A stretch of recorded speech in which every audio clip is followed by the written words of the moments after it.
আমরা স্পষ্টভাবে আপনার কাছে উত্তর চাই, কেন মে মাসে 16 তারিখ হয়ে যাওয়ার পরেও দ্বিতীয় ট্রাইব্যুনাল গঠন হওয়ার কথা থাকলেও এখনো পর্যন্ত গঠন হয় নাই? আমরা আপনার কাছে জানতে চাই,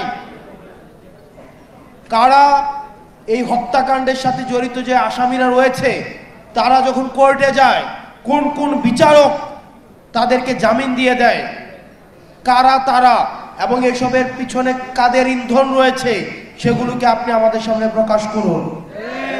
আপনি বারবার বলেন যে আপনাকে ভিলেন বানানো হচ্ছে, আপনি বারবার বলেন যে আপনাকে মিসআন্ডারস্টুড করা হচ্ছে।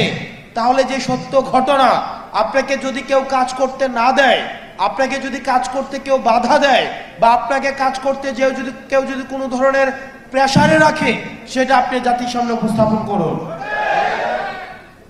আমরা স্পষ্ট করতে চাই, আওয়ামী লীগের বিচার, খুনিদের বিচার ছাড়া আপনারা যদি মনে করে থাকেন অন্তর্বর্তীকালীন সরকারের উপদেষ্টারা বিচার ছাড়া আপনাদের অন্য কোনো বড় সংস্কার রয়েছেন, তাহলে আপনারা ভুলের মধ্যে রয়েছেন।